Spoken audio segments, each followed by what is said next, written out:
Kami pinjam dulu bilik dia. Boleh. Baik, terima kasih kepada semua yang hadir. Kita tunggu, kita bagi masa kejap sebab kita tahu kita punya meeting hari ni back to back daripada pagi.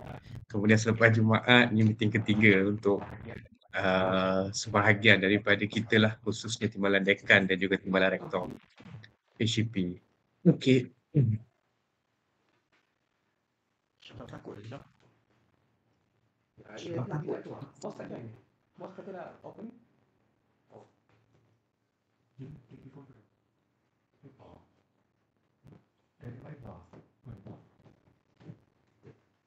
Oh, ni langsung. Tak.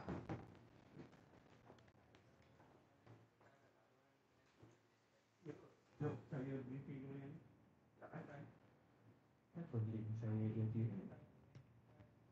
boleh tak kira internet ke?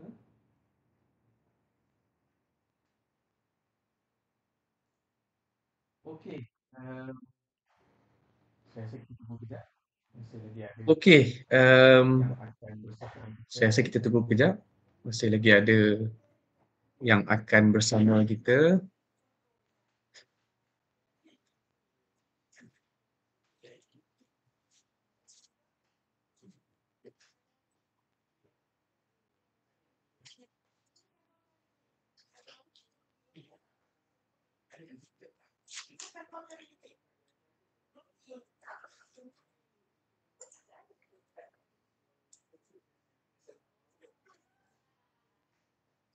Okey, saya rasa kita dah boleh mula kot. InsyaAllah.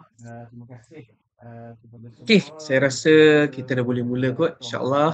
Terima kasih kepada semua yang berusaha, Timbalan-Timbalan Rektor Hak Ehwal Pelajar, Timbalan-Timbalan Dekan Hak Ehwal Pelajar, barisan Timbalan Pendaftar, Pendahulu Pendaftar Hak Ehwal Pelajar yang menguruskan modul aspirasi utama. So insyaAllah sebab kita dah pukul 4.54 suku so saya akan try to make it short. Okay, macam saya katakan tadi sebab kita back to back meeting hari ini, so kami pun berada di sini, so baru selesai semuanya. So kenapa kita terpaksa buat juga pada minggu ni, sebab saya dimaklumkan pada minggu hadapan akan ada fakulti yang akan mulakan pelaksanaan modul aspirasi utama. So kalau kita tengok pagi tadi kita dah beri taklimat kepada semua fasilitator dan juga sebahagian Timbalan Dekan pun saya nampak hadir dari segi perubahan kandungan modul dan juga perubahan aktiviti PDK modul yang telah dicapai ketika mana mesyuarat ataupun kita kata bengkel semak semula buku modul aspirasi utama baru-baru ni, dan kata sepakat itu, perubahan itu telah dicapai, dan sebab itulah pagi tadi Cik D telah membentangkan perubahan-perubahan modul dan juga PDK yang akan dilaksanakan pada semester ni insyaAllah. Okey, saya akan kongsikan dahulu slide kejap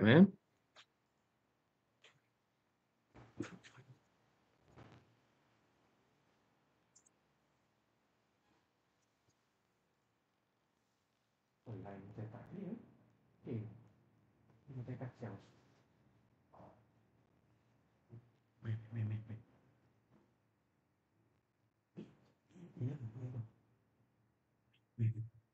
Pakai ni. Tak boleh. Pakai ni. Boleh tak? Pakai kabel. Pakai ni. Lupa. Okey, semua nampak ke? Saya risau. Pakai kabel. Okey, boleh kot. Saya nampak ke? Okey, semua nampak ke? Sebab saya risau Okey. internet connection tak clear sini. Nampak ke? Untuk taklimat Nampak jelas. Cantik. Okey, so untuk taklimat saya rasa saya akan cepat dan seperti dimaklumkan kita ada beberapa timbalan-timbalan dekan baru, timbalan-timbalan rektor baru. So sebab itulah setiap semester kita akan adakan taklimat pengoperasian sebab dia melibatkan prosedur dari segi kelulusan dan sebagainya. Dan sebahagian timbalan-timbalan dekan yang lama ni saya rasa dah tahu dari segi pengurusan, mungkin sedikit perubahan ataupun tambah baik yang kita lakukan sekadar untuk pemakluman bersamalah. Okey, so insya-Allah hari ini kita akan tengok sedikit hal berkaitan dengan prosedur, pelaksanaan, cadangan takwim, strategi dan juga yang paling penting yang keenam itu adalah convention utama hasrat daripada yang berusaha Prof TNC sendiri, kerana kita sedia maklum bahawasanya untuk semester ni ini merupakan semester pelajar-pelajar yang kohort pertama mengambil aspirasi utama akan melengkapkan cycle aspirasi utama untuk modul 5 dan 6. Sebab itulah kita akan adakan convention untuk setiap fakulti dan juga setiap kampus membentangkan hasil pelaksanaan modul aspirasi utama khususnya kepada pelajar-pelajar yang telah melengkapkan ke-6 modul tersebut. Okey, so saya ulang balik, ini adalah punca kuasa pelaksanaan modul aspirasi utama Perkeliling TNCHP bilangan 17 tahun 2024 bagi timbalan-timbalan dekan baru dan juga timbalan rektor baru. Ini adalah punca kuasa untuk pelaksanaan modul aspirasi utama yang diwajibkan kepada pelajar semester 1, 2, 3, diploma dan ijazah. Kalau kita lihat dari segi perkeliling untuk TNCHP bilangan 17 tahun 2024 ini, perkara 3 kalau kita tengok di sini, pelaksanaan modul aspirasi utama melibatkan seluruh kolej pengajar, fakulti dan kampus cawangan, dan yang paling penting adalah pada perkara 3.2, modul aspirasi utama ini diwajibkan kepada para pelajar berstatus aktif bagi pengajian diploma sepenuh masa dan juga ijazah sarjana muda sepenuh masa di UiTM, dan pecahan pelaksanaan modul adalah seperti berikut. Dan juga perkeliling ini juga memberi cadangan dari segi perbelanjaan yang akan digunakan bagi pelaksanaan modul ini. Okay?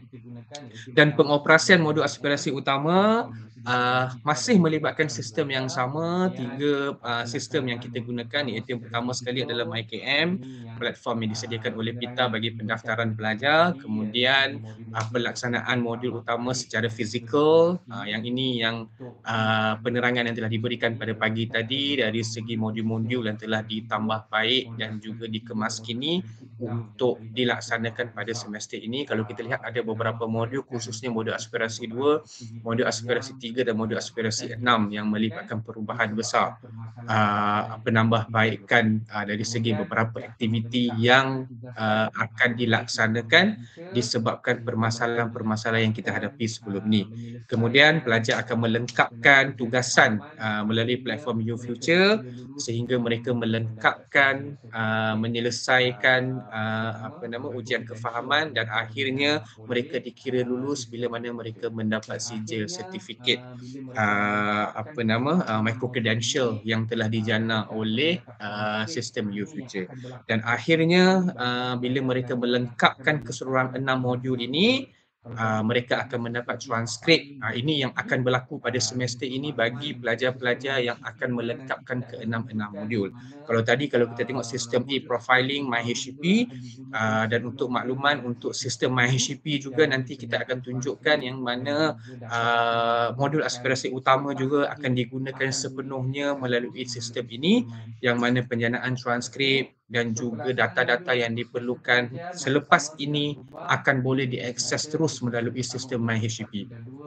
Okey, so pelaksanaan modul mengikut semester pengajian masih sama, tidak berubah. Ketiga semester bagi semester pertama untuk modul 1 dan 2, semester 2, 3, 4 dan semester 3 bagi modul 5 dan modul 6. Okey, ini adalah tindakan penambahbaikan yang telah kita lakukan berdasarkan input perbincangan, mesyuarat dan sebagainya. Sebab kalau kita tahu, memang setiap semester kita berhadapan dengan pelbagai isu dan masalah kerana bilangan pelajar yang terlalu ramai, kekangan sistem dan juga fasilitator dan sebagainya. Okey, bermula semester ini sebenarnya, kalau kita lihat kelulusan sebenarnya daripada semester lepas lagi kita dah dapat, tapi bermula semester ini kita berjaya turunkan nisbah pelajar kepada facilitator, iaitu 60 pelajar kepada satu facilitator. So saya perlu maklumkan kepada semua timbalan-timbalan rektor HCP di setiap cawangan untuk maklum akan perkara ini kerana dia melibatkan implikasi keuangan. Dan kelulusan di peringkat Shah Alam dan juga UiTM Cawangan Selangor seperti yang dipersetujui oleh Yang Berbahagia Prof adalah menggunakan nisbah 60:1. Kalau sebelum ini nisbahnya 120:1, tapi kerana isu dan permasalahan dan kita pun dah nak melengkapkan satu cycle dan kita sama-sama persetujui yang mana nisbahnya dikurangkan 60:1. Dan satu lagi berkenaan dengan isu dari segi implikasi keuangan dan sebagainya seperti yang telah diputuskan ketika mesyuarat timbalan rektor dan juga timbalan dekan Ayuh Pelajar di kampus Raub baru-baru ni.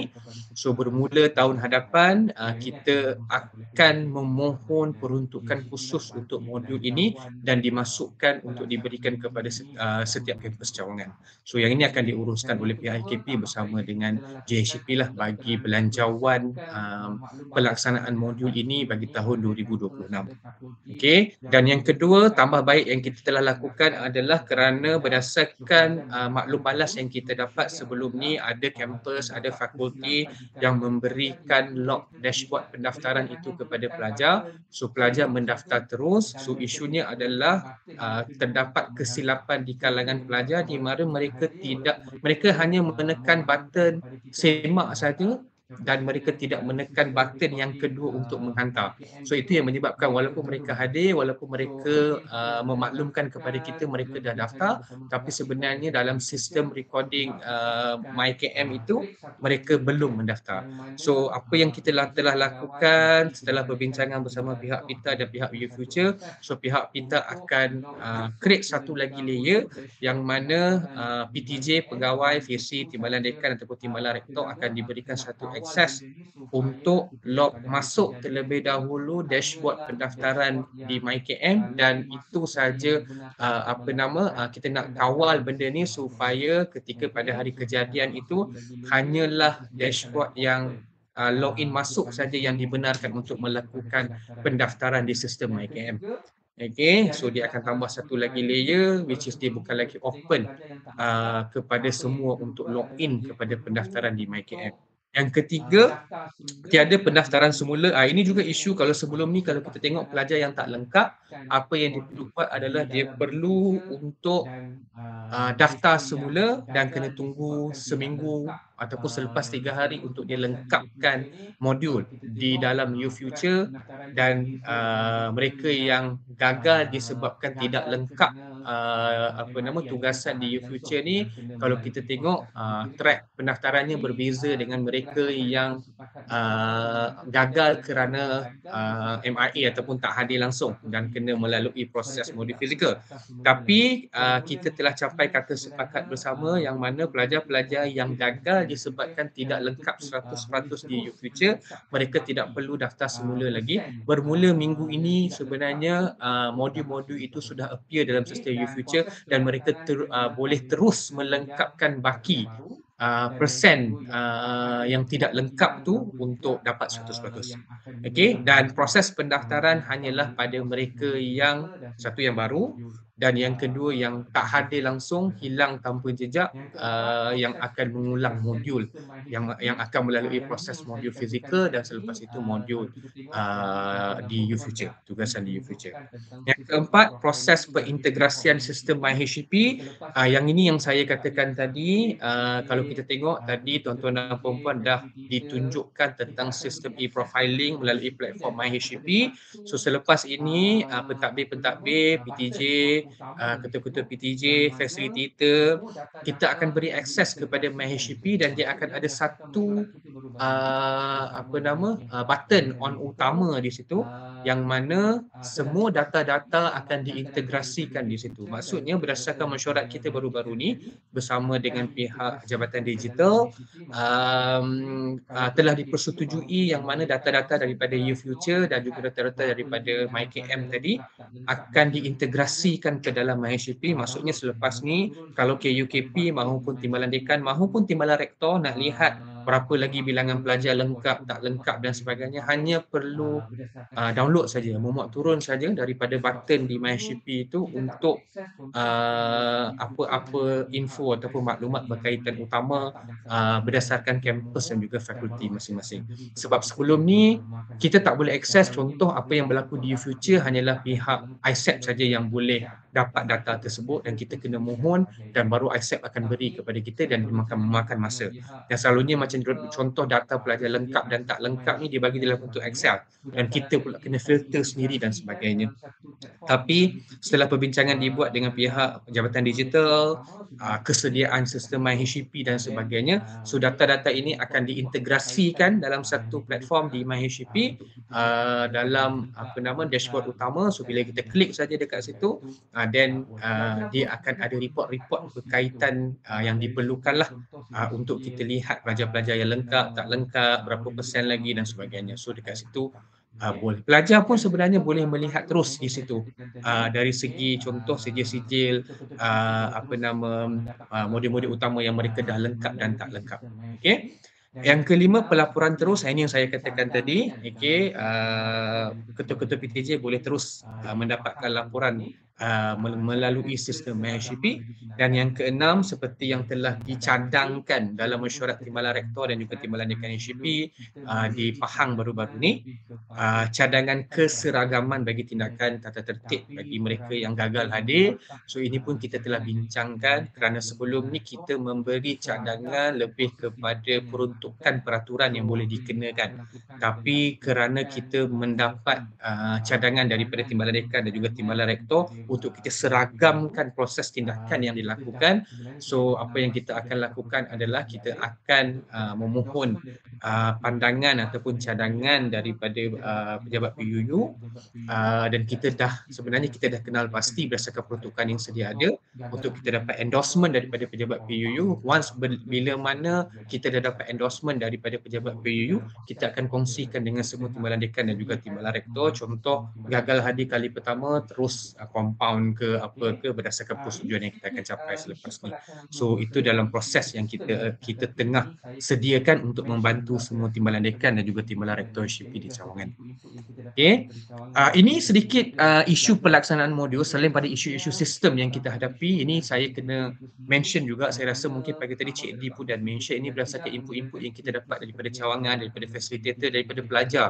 Okey, khususnya isu yang pertama adalah isu berkenaan facilitator itu sendiri, yang mana pertama terdapat facilitator yang tidak menjalankan aktiviti seperti yang dicadangkan dalam aktiviti PDK modul. So saya mohon sangat Timbalan-Timbalan Dekan dan juga Timbalan-Timbalan Rektor HP untuk pantau dan juga KUKP untuk pantau perkara ini. Walaupun ramai, saya tahu besar dan juga ramai facilitator yang terlibat, tapi pastikan semua aktiviti-aktiviti yang dicadangkan itu dilaksanakan sebab kita nak memastikan objektif itu tercapai.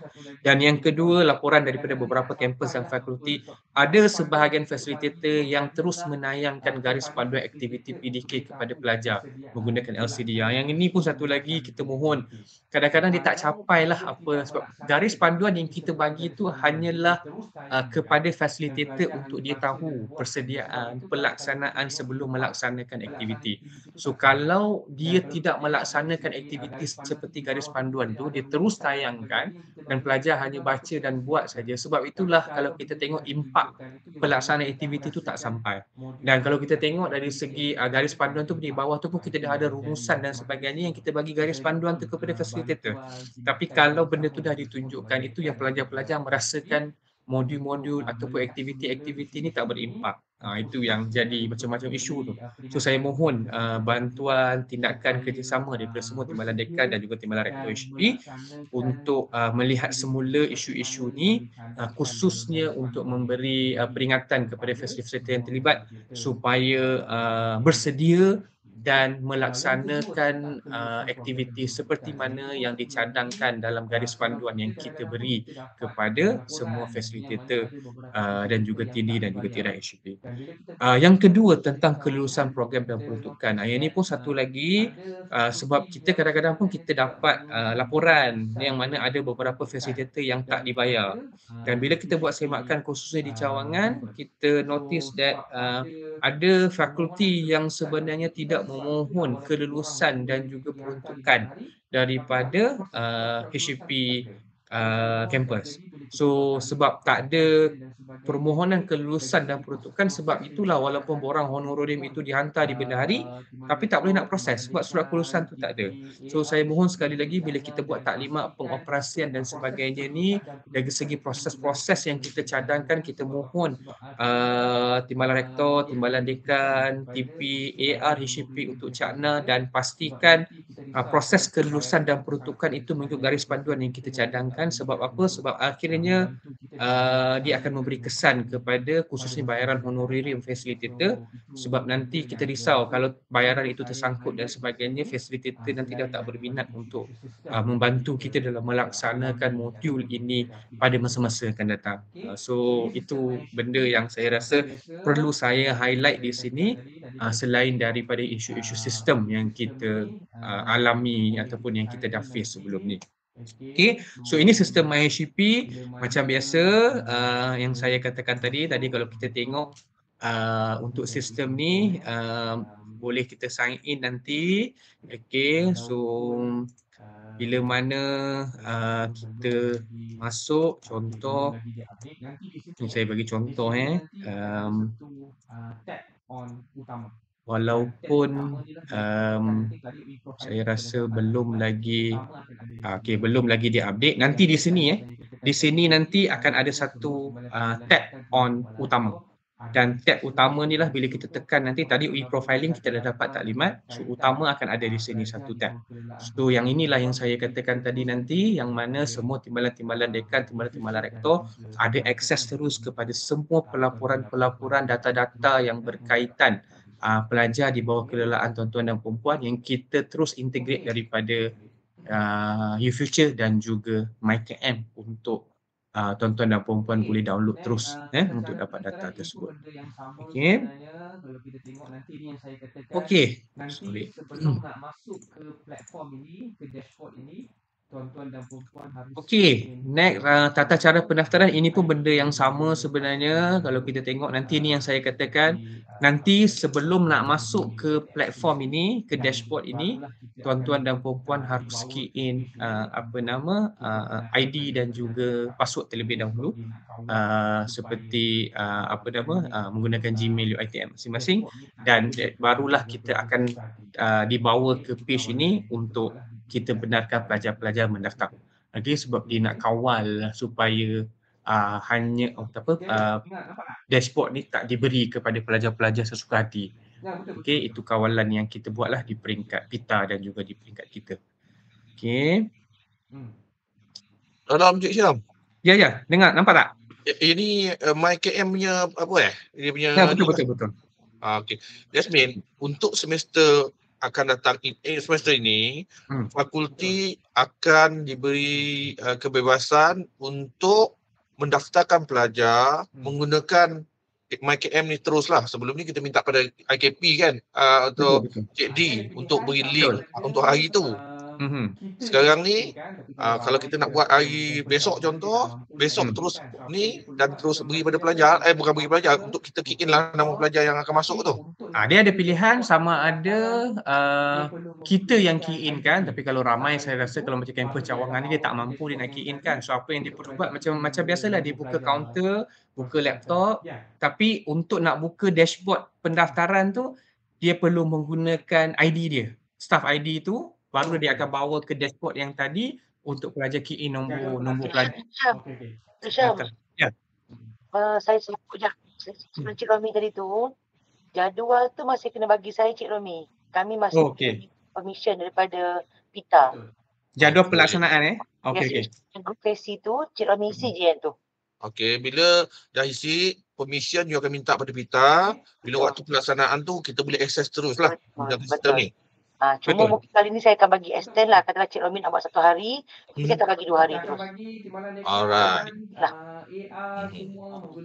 So now yang kata access tadi, yang kata satu ID tu, adalah ID satu fakulti satu ke ataupun bukan. Habis dah ada ID lain? Kita akan bagi timbalan dekan, AR semua menggunakan ID sendirilah untuk benar akses untuk buka sistem dashboard tu. Alright, okey, terima kasih. Okay. Dia tambah create satu, kalau dulu dia open, siapa-siapa pun dapat link tu boleh buka.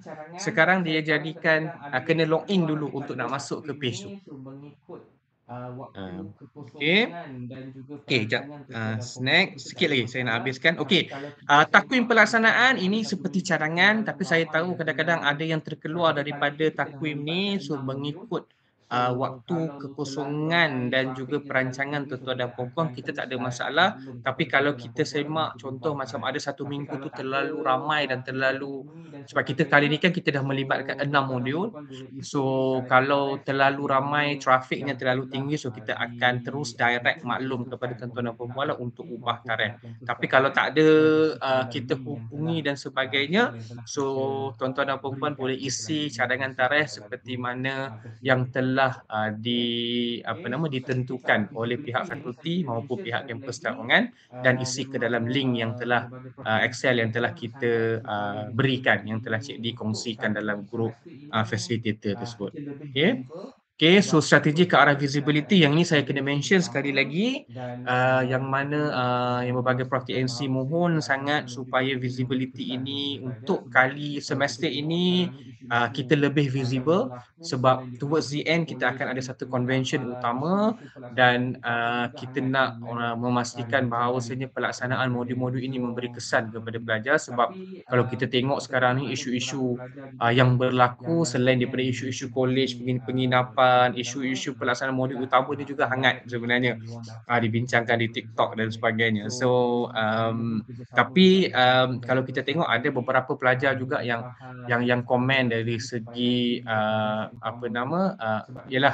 indirectly apa yang diorang dapat through the module dan sebagainya. So saya mohon kerjasama juga daripada semua kampus fakulti untuk hebahan, untuk pelaporan ini, supaya nanti bila convention utama nanti, sebab di waktu convention utama nanti saya akan terangkan, kita akan bagi setiap fakulti dan juga setiap kampus slot khas untuk membentangkan hasil pelaksanaan modul di kampus dan juga fakulti masing-masing. So itu masih lagi dalam proses perbincangan kita macam mana perjalanan convention tersebut, tapi secara draftnya kita dah ada dan mungkin kita akan libatkan tuan-tuan dan puan-puan sebagai sebahagian daripada ahli jawatan kuasa untuk melihat secara keseluruhan bagaimana pelaksanaan convention ini akan dilaksanakan nanti. Okay. So ini saya nak maklumkan kepada semua timbalan rektor dan juga timbalan dekan, kalau kita tengok bengkel pemurnian baru-baru ini, dan akhirnya kita berjaya memurnikan dan menghasilkan 2 buku, dan sebahagian daripada tuan-tuan dan puan-puan adalah penulis utama bagi buku dan juga modul ini, khususnya mereka yang terlibat daripada awal, dan buku ini pun sebenarnya dalam proses untuk kita release kepada tuan-tuan dan puan-puan. Satu buku adalah buku Membina Jati Diri dan Kecemerlangan Mahasiswa. Buku pertama ini lebih kepada textbook lah untuk keseluruhan 6 modul aspirasi, dan kandungan ini memang kita akan berilah kepada tuan-tuan dan puan-puan, dan untuk pelajar pun sama nanti, cuma modelnya macam mana, adakah pelajar perlu membeli secara e-book dan sebagainya, itu belum diputuskan lagi. Tapi yang buku yang kedua ini adalah buku lebih kepada manual pengoperasian dan pelaksanaan, yang mana buku ini, yang kedua ini, yang ini khusus untuk edaran dalaman saja kepada tuan-tuan dan puan-puan, kepada semua FESI untuk diguna pakai, sebab dalam buku manual pengoperasian dan pelaksanaan ini diberi garis panduan yang spesifik untuk FESI, untuk pelajar, untuk fasa pelaksanaan secara modul secara fizikal, apa yang perlu dilakukan, proses dalam future, dan semua proses daripada A sehingga Z, sehingga akhir dari segi pengoperasian dan juga pelaksanaan. Dan yang ini memang akan diterbitkan setiap semester mengikut perubahan-perubahan yang berlaku berdasarkan apa yang telah diputuskan bersama. Tapi untuk buku teks yang awal tu, itu adalah buku yang memang kandungannya dah disahkan, dan kita akan kongsi dengan tuan-tuan dan puan-puan bila mana kita mendapat input akhir daripada yang berbahagia Prof TNC. Tapi insyaAllah saya rasa dalam seminggu 2 lagi Sebab yang pertama ni kita dah dapat maklum balas, yang kedua ni kita tunggu feedback akhir daripada Prof TNC, dan selepas tu barulah kita akan edarkan kepada tuan-tuan dan puan-puan. Okey, dan pautan One Stop Center ini masih sama, okey, iaitu MyLink lah dan modul aspirasi utama. So sama juga di sini, kalau kita klik so ada beberapa yang saya dah hidden kan. Okey, nanti garis panduan, infografik, tata cara pelibatan, rakaman untuk taklimat ni pun saya akan upload, dan jadual pelaksanaan ini yang link diberikan oleh Cik D. Okey, so kalau tuan-tuan dan puan-puan ataupun pihak PTJ kampus nak isi kat mana, boleh masuk ke MyLink lah ni, One Stop Center ni, klik je saja, so dah boleh isi contoh jadual pelaksanaan lah, bila nak dicadangkan pelaksanaan tarikh. Sebabnya saya mohon sangat diisi dengan segera, kerana untuk semester ni kita cuba mohon kelulusan lebih awal supaya bayaran untuk honorarium facilitator itu lebih cepat untuk kita berikan kepada kampus ataupun fakulti yang telah melaksanakan modul aspirasi utama ni. Kalau last semester, data kita sebenarnya yang kita peroleh daripada pihak TRU, tapi kita notice ada fakulti dan juga kampus cawangan kata tak tally dengan data sebenar pelajar yang mendaftar. So kali ni kita mohon data tu datang daripada pihak fakulti dan juga kampus sendiri, supaya permohonan kelulusan kita di peringkat bendahari itu selari berdasarkan apa data yang telah diberikan oleh pihak fakulti dan juga pihak kampus. Okey, ini yang saya katakan tadi, makluman awal konvensyen utama. Tarikh masih lagi dalam perbincangan, tapi seperti yang dipersetujui bersama Prof TNC untuk mesyuarat pertama, berkemungkinan pada hujung bulan 12 ataupun awal bulan 1. Okey, tapi kita sebab pertengahan bulan 11 sehingga pertengahan bulan 12 di ATC akan digunakan untuk convocation, dan selepas itu barulah kita akan buat convention, dan convention ni berdasarkan perbincangan kemungkinan besar kita akan buat 2 hari, yang mana akan melibatkan ucap tama dan juga pembentangan dari setiap fakulti dan juga timbalan-timbalan rektor tentang pelaksanaan modul aspirasi utama. Kita juga akan libatkan pelajar-pelajar yang telah melalui modul ini untuk berkongsi pengalaman mereka, apa yang mereka telah dapat sepanjang 3 semester melalui modul aspirasi utama lagi, dan penutupnya mungkin kita akan ada satu sesi bersama, itu kita akan kena pasti bersamalah dengan pihak HCP siapa yang kita.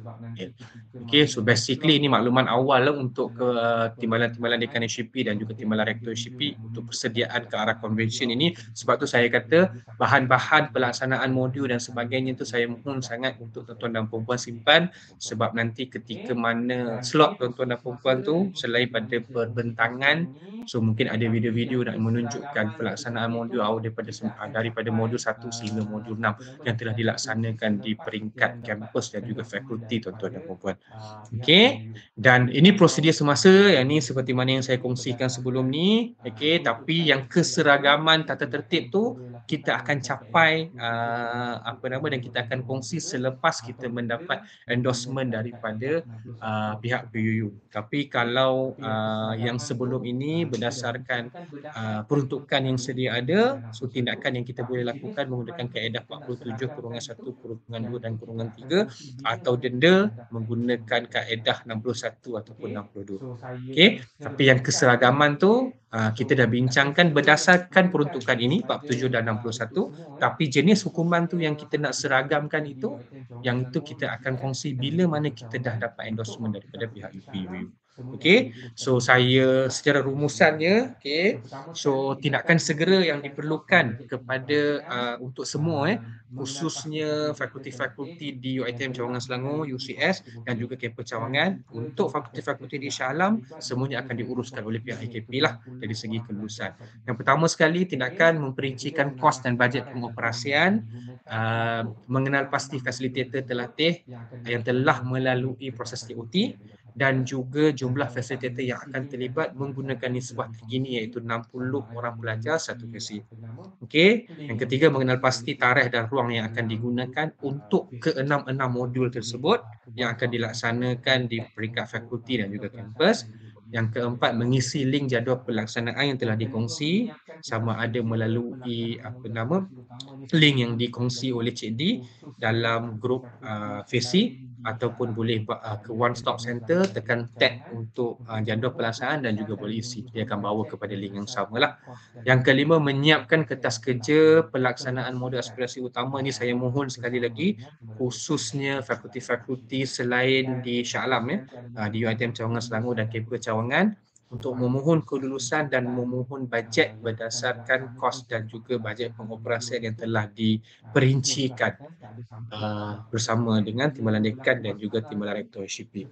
Dan akhir sekali adalah memohon kelulusan dan peruntukan supaya proses tuntutan yang akan dilaksanakan selepas pelaksanaan modul itu smooth lah, tak ada sangkut, sebab at the end bila berlaku masalah itu survey-survey ni akan terus kepada kami di IKP, dan kita bila buat semakan dengan pihak bendahari dan juga pihak kampus Cawangan, dan kita dapat makluman yang mana ada fakulti tak mohon pun peruntukan, tak mohon pun bajet, ataupun ada yang mohon jumlah tak selari dengan nisbah yang telah diluluskan. So ini perkara-perkara yang kita dah face lah sebelum ini, dan kita mengharapkan, sebab ini dah semester ketiga kita laksanakan, dan saya rasa kita dah orang kata apa, lebih bersedia, dan kita dah pun nampak pattern masalah yang kita akan hadapi, dan insya-Allah saya mengharapkan agar tuan-tuan dan puan-puan lebih bersedia dan pelaksanaan modul aspirasi utama untuk semester ini lebih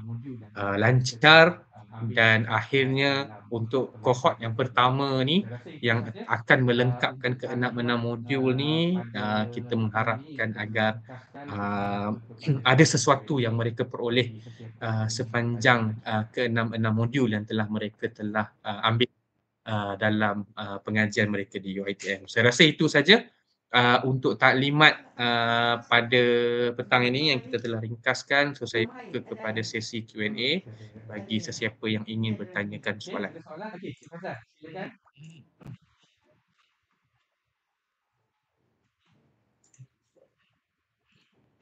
Sampai ke apa ke? Membalik.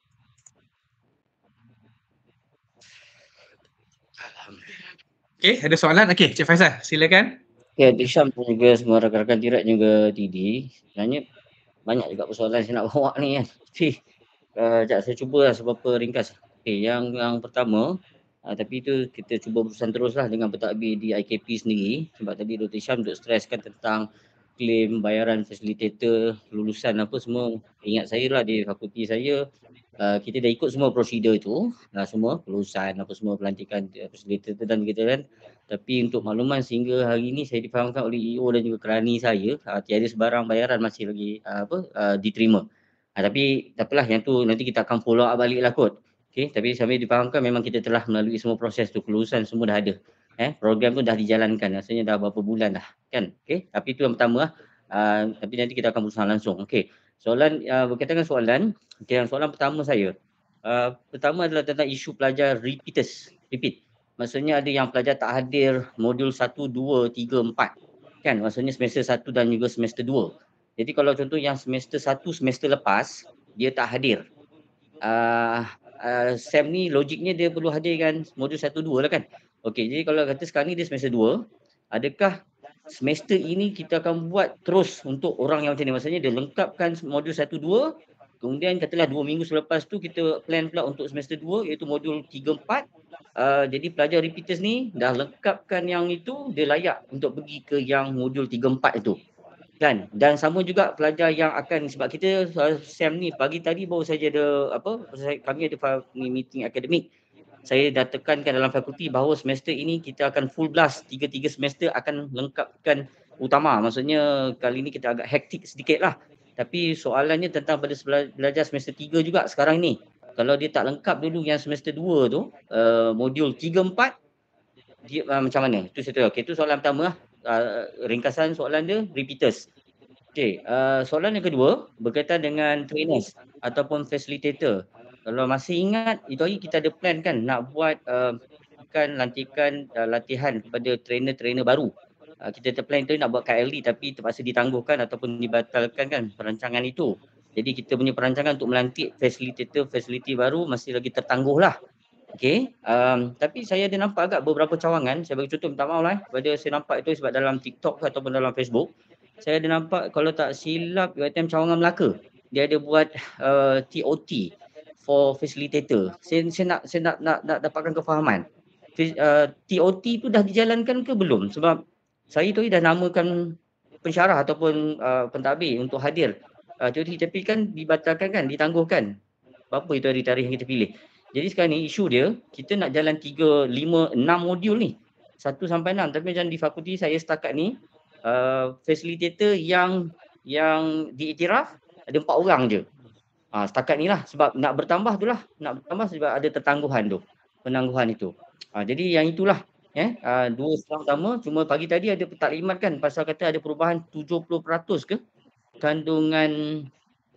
Saya difahamkan ada perubahan kandungan 70% sekitar. Saya tak pasti modul mana yang terkesan tu 70% tu. Jadi kita nak tunggu perubahan ini dimaklumkan secara rasmi baru kita berjalankan utama untuk semester ni ke, ataupun kita boleh jalan mengikut apa yang kita dah train sebelum ni.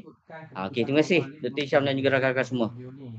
Okey, saya jawab soalan yang pertama dulu Cik Faizal. Soalan yang pertama dari segi repeaters ni memang setiap semester isu-isu ni berlaku sebab kita kadang-kadang pelajar ni memang tak kata apa yang memang degil yang takkan hadir ni. Okey, adakah memang kalau nak ikutkan keputusan awal ni memang prerequisite modul-modul ni, tapi dalam masa yang sama kita memikirkan ialah kita tak nak pelajar ni sangkut dan sebagainya kan, walaupun ialah isu tak tertib pun kita akan bincangkan dan sebagainya. Apa yang kita buat adalah contoh kalau kita nak benarkan dia ambil ke 6 modul tu macam quite impossible lah.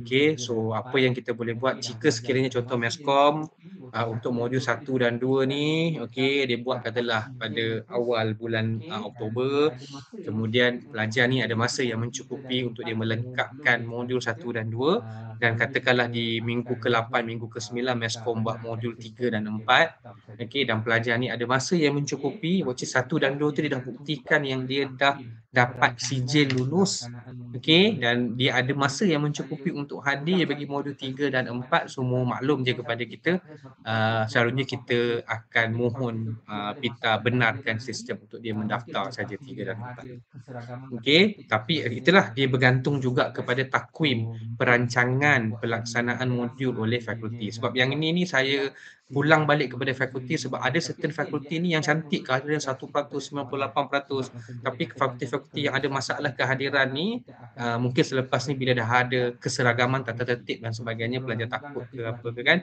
so mungkin dia nak buat siri, kadang-kadang dia nak buat ialah siri 1 ataupun siri 2 tu, tapi again dia akan memberi implikasi kepada keuangan sebab macam kita katakan tadi, kelulusan kita di peringkat Shah Alam ni kita akan bagi berdasarkan jumlah pelajar dan nisbah fesi. So maksudnya kalau nak ulang katakanlah 3, 4 nak buat 2 kali siri. So siri yang kedua tu bayaran kalau fakulti sendiri willing untuk bayar kepada fesi menggunakan bajet peruntukan fakulti, kita tak ada masalah on that part. Tapi untuk bajet yang kita dah luluskan di peringkat HCP, kita akan bagi berdasarkan nisbah untuk semester ni lah berapa yang diluluskan. Itu yang pertama. Lepas tu yang kedua adalah TOT. Okey, untuk TOT ni betul sebelum ni kita memang rancang satu TOT besar, tapi apa yang berlaku adalah ketika cuti semester kita faham dan mungkin kerana tempat kita telah tempat di ILD Kampung Gajah, sebab kita tak nak pun buat di Kampung Gajah sebenarnya. Kita nak buat di Bandar Aztec, tapi Aztec ni sehingga bulan 1 penuh. Memang tak, kita dah tak boleh nak tempah lagi ruang sebab TOT kita ni kalau kita buat secara besar-besaran ni kita memerlukan sekurang-kurangnya 2 hari, 2 ke 3 hari. So apa yang kita buat adalah kerana jumlah yang mendaftar tu terlalu rendah, kurang daripada 50%, hanya 5 hari sebelum tarikh modul tu kita hanya tengok yang mendaftar kita hanyalah 12 ke 14 orang daripada target kita 60 orang.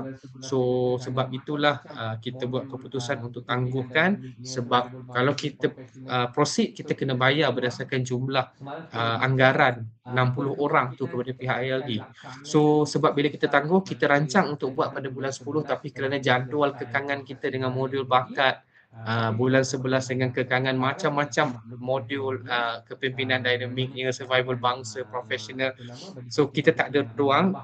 Semalam kita dah bincang, berkemungkinan kita akan laksanakan TOT besar ni pada pertengahan bulan 11 setelah kita selesai proses pilihan raya MPP, tapi kita akan buat di Shah Alam saja. Tarikh kita akan maklumkan kemudian, yang mana kita akan bagi fakulti-fakulti yang nak menambah bilangan versi untuk TOT besar ni, nanti dia boleh calonkan untuk hantar. Okey. Untuk kemper-kemper cawangan everything semua yang mana TOT sendiri ni, yang ni Cik Faisal, saya nak kena maklum, ada juga cawangan-cawangan dan juga fakulti atas inisiatif sendiri melaksanakan TOT menggunakan bajet fakulti sendiri, dan mereka menjemput kami pihak IKP ni sebagai master trainer. Okey, so itu sebenarnya inisiatif yang dilaksanakan. Contoh macam baru-baru ni Terengganu, sebelum ni college gabungan fakulti-fakulti kejuruteraan, keempat fakulti kejuruteraan tu dia kumpul kesemuanya dalam 60 ke 70 peserta. So dibuat 2 hari, Timbalan Dekan dia, inisiatif Timbalan Dekan and then jemput kita untuk buat TOT di tempat fakulti sendiri. So kalau macam tu boleh. Cik Faisal kata kalau nak tambah 20 orang versi contohnya, Cik Faisal dah kenal pasti. So Cik Faisal cadangkan tarikh kepada kami. Okey, so maksudnya menggunakan bajet makan dan juga sendirilah tempat di Meskom, ataupun Cik Faisal nak berbincang dengan fakulti sebelah ke untuk buat sekali kan. So at least ada 2 fakulti combine dapat dalam 60 peserta kan. So kalau kena dengan tarikh tu, antara saya, Cik D, Cik Khalid, Ustaz Ajar kan, kalau available untuk kita datang, kita TOT kan peserta-peserta yang fakulti kena pasti atas inisiatif fakulti sendiri, dan kita tak ada masalah untuk kita bantu dan juga laksanakan. Okey, itu tentang TOT lah. Lagi satu apa tadi soalan ni? Saya lupa dah. Yang pasal perubahan. Okey. Perubahan kandungan. Perubahan kandungan tu kalau kita tengok memang untuk semester ni pelaksanaan aktiviti PDK berdasarkan kandungan terkini lah. Okey, sebab itulah pagi tadi dibuat pelaksanaan dan juga rakaman tu pun telah kita kongsi. So sebenarnya perubahan yang dikatakan 70% itu adalah perubahan modul 6, modul baru yang kita akan laksanakan semester ni. Sebab apa? Sebab modul kecemerlangan dan juga kemandiran mahasiswa ni, Prof TNC mohon untuk kita masukkan elemen keusahawanan disebabkan MASMED adalah sebahagian daripada SHP sekarang. So kita dah cuti semester lepas kita dah bermesyuarat dengan pihak MASMED, kita dah kenal pasti aktiviti-aktiviti yang kita tambah baik, dan kita dah masuk komponen asas keusahawanan dan juga pemikiran keusahawanan dalam modul tersebut, dan aktiviti pun kita dah tambah baik. Dan itu yang pagi tadi dia sebenarnya menggunakan aktiviti asas yang sama tapi ada extra step 1-2 yang melibatkan aspek-aspek berkaitan keusahawanan. Okey, dan juga modul 2 sebelum ni ada satu aktiviti orienteering tu yang memang kita tak boleh laksanakan. Tapi ketika mana bengkel baru-baru ni, so pihak pusat sukan dah bagi cadangan untuk menukarkan orienteering itu kepada aktiviti ringkas dalam bentuk explorers yang very short, dan telah dicadangkan. So kita telah masukkan, so bagi fakulti-fakulti yang nak melaksanakan aktiviti baru tersebut boleh dilaksanakan bagi modul 2. So itu yang saya katakan tadi, garis panduan manual pengoperasian tu nanti saya akan kongsi dengan semua timbalan-timbalan dekan dan juga timbalan rektor. So boleh lihat sebenarnya perubahan tu tak banyak, 70% tu lebih kepada keseluruhan kandungan untuk sebahagian modul, tapi sebenarnya aktiviti masih sama, cuma ada 1-2 aktiviti yang ditambah stepnya ataupun prosedurnya supaya mencapai objektif yang sepatutnya. Okey, itu saja perubahan yang berlaku di peringkat aktiviti PDK. Okey, soalan saya harap saya menjawab soalan Cik Faizal. Okey, soalan-soalan lain? Okey, doktor. Ya.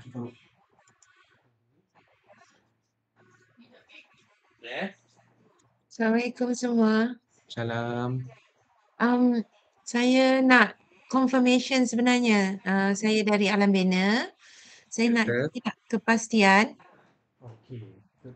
Kohort yang wajib mengambil utama adalah pelajar-pelajar dari semester 1. Namun, sekiranya pelajar itu mempunyai diploma UiTM, adakah pelajar itu wajib juga mengambil utama? Okey, Doktor. Kalau kita tengok berdasarkan Perkeliling Bilangan 17 tahun 2024, utama wajib untuk pelajar degree dan juga diploma. Okey, tapi bagi pelajar penerapan, kalau kita tengok kita punya cohort cycle ni baru nak masuk 5-6. Maksudnya pelajar diploma yang masuk ke degree kita ni, dia tidak melalui lagi modul utamalah di peringkat diplomanya. Okey, tapi mungkin ada sebahagiannya yang sudah melalui, kita ada kes juga Cik D yang mana pelajar di peringkat diploma dah ambil utama. Kalau dia dapat buktikan yang dia telah mengambil berdasarkan CJ micro credential dia, maksudnya dia dah tak diwajibkan lagi untuk ambil di peringkat degree. Okey, dan bagi pelajar-pelajar penerapan ni yang masuk, kalau kita tengok pelajar yang wajib menduduki modul utama sekarang ni adalah pelajar semester 1, 2 dan semester 3. So bagi pelajar penerapan yang terus masuk ke semester 2 ataupun semester 3, okey, so doktor boleh tanya dia sebelum ni dia dah mengambil modul aspirasi utama ke belum. Kalau belum, contoh dia masuk ke semester 3, so maksudnya dia kena menduduki modul 5 dan modul 6 lah. Okey. Saya rasa saya menjawab soalan doktor. Okay. Terima kasih banyak. Okey, Cik Rosmizal. Okey, Assalamualaikum. Ya. Okey, alhamdulillah saya dah nampak dah tadi cadangan tarikh di mana UCS dan Shah Alam dicadangkan yang tengah tu, minggu ke-2 hingga ke-8, minggu ke-8. Dan ada yang sampai minggu 10 lah, last kali minggu 10 kan. Ya, betul. Cuma tadi saya dah bincang dengan staff saya nak buat minggu 8 dan minggu ke-10. Itu bila dah tengok terkucil dari tarikh tu, yang UCS punya tu, ada tak flexibility dari tarikh tu kalau kita nak lebihkan ke minggu ke-10 walaupun dicadangkan sampai 8 tu UCS? FSK tak ramai, insyaAllah boleh, tak ada masalah. Sebab kita nak menyusun sebenarnya kontrol bilangan pelajar tu untuk traffic ke dalam sistem U-Future je. Itu tujuan utama kita sediakan takwim. FSK berapa orang, yang minggu 10 tu berapa orang anggarannya Cik Romi? Dalam 200 macam tu. 300 lah. Tak apa, Cik Romi isi je dulu. Nanti kami akan go through di pihak kami. Nanti at the end kita akan kira berapa bilangan tu, dan kalau less than 20,000 hit daripada keseluruhan campus system tu, should be okay lah. Kalau kita tak advise untuk tukar tarikh, sebenarnya tak ada masalah. Basically 20,000 tu on the same day or on the same week? Same day. Okay, basically selalu kita buat petang Khamis, pasal Khamis kita kosongkan untuk aktiviti belajar. Selalu orang tak buat petang Khamis rasanya.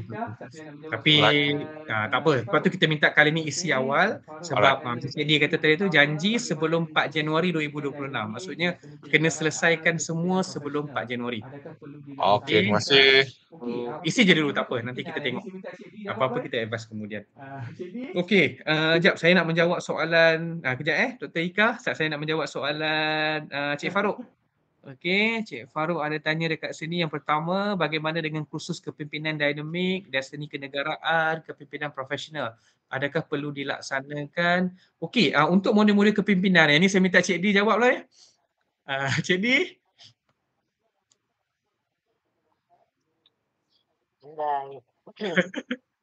Benda ada persebutan. Cik Farouk dan juga rakan-rakan sekalian lah.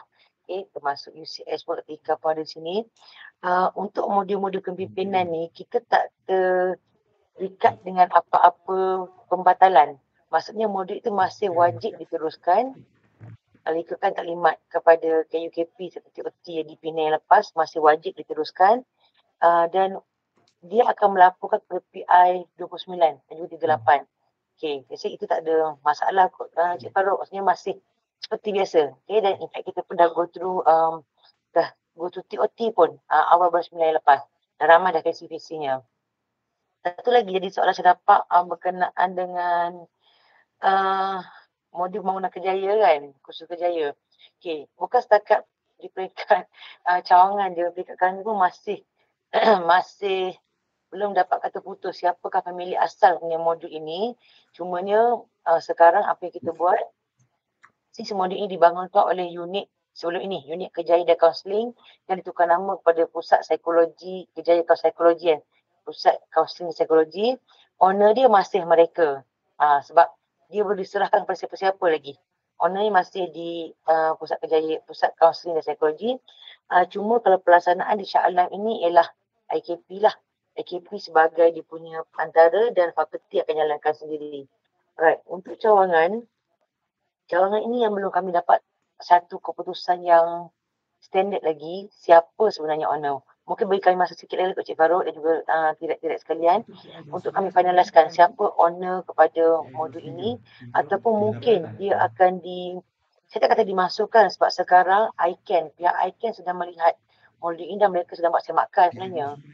So sehingga ICAN dah sahkan yang mereka akan ambil modul ini dan baru kita akan maklumkan secara rasmi. So buat masa sekarang ni kita masih laksanakan lagi lah. Maksudnya seperti mana pelaksanaan sekarang, IKP, UKP yang masih laksanakan lagi modul Kejaya ni. Harap kita menjawab lah. Semoga ICAN dapat bagi feedback segera kepada kami dan kita boleh maklumkan pada cawangan status modul Kejaya ni sebenarnya. Ishan, saja saya. Okey, terima kasih Cik Di. Okey Cik Farouk, sebab kalau kita tengok model-model lain tu untuk pelaporan PI kan, PI 29 dengan PI 38. So saya rasa perlu dilaksanakan sebab kalau kita tengok ketetapan sebelum ni untuk penerimaan pelaporan PI 29 dengan 38 dia menggunakan modul-modul yang telah dipersetujui. So kalau yang utama yang macam kita kata lah, utama lebih kepada PI 140. Okey, so saya rasa itu tentang modul kepimpinan lah yang telah Cik Di terangkan tadi. Okey, Dr. Ika. Okey, Assalamualaikum Dr. Hisham dan semua yang hadir. Terima kasih untuk sesi petang ni. Saya cuma ingin bertanya satu soalan, tapi minta maaf kalau soalan ni dah tanya sebab saya lari kejap untuk nak ada meeting tadi. Okay, so basically saya nak tanya dari segi pemantauan KUKP terhadap modul yang dijalankan setiap fakulti, adakah ini bersifat berpusat ataupun sebenarnya KUKP kena deal sendiri dengan setiap fakulti ataupun mungkin kita ada mekanisme yang seragam ke macam mana? Saya untuk lebih kepada pemantauan tu sendirilah. Okay, terima kasih. Okey Dr. Ika. UCS ni dia unik sikit lah. Dia macam sebelum ni lah bila saya menjaga UCS sebab UCS ni di peringkat fakulti dia dah ada timbalan dekan. Betul. So saya rasa cantiknya, bagusnya kalau KUKP pun terus berurusan dengan timbalan-timbalan dekan HCP di UCS, dan kalau KUKP sendiri dapat menjadi visi ataupun membantu melaksanakan tu pun bagus juga sebenarnya. Sekurang-kurangnya di peringkat pelaporan UCS. So kira Dr. Ika dalam pengetahuan Dr. Ika, maksudnya fakulti-fakulti di bawah UCS ni dari segi pelaksanaan modul utama ni bila dilaksanakan, contoh fakulti FSK jalan bila, fakulti pendidikan jalan bila kan. So katakanlah kalau nak dipusatkan, katakanlah contoh katakanlah modul 1, modul 2 kebetulan tarikh katakanlah fakulti pendidikan dan juga fakulti sains kesihatan dibuat tarikh yang sama. So kalau inisiatif macam Dr. Ika nak disekalikan, digabungkan pun okey juga, tak ada masalah, terletak kepada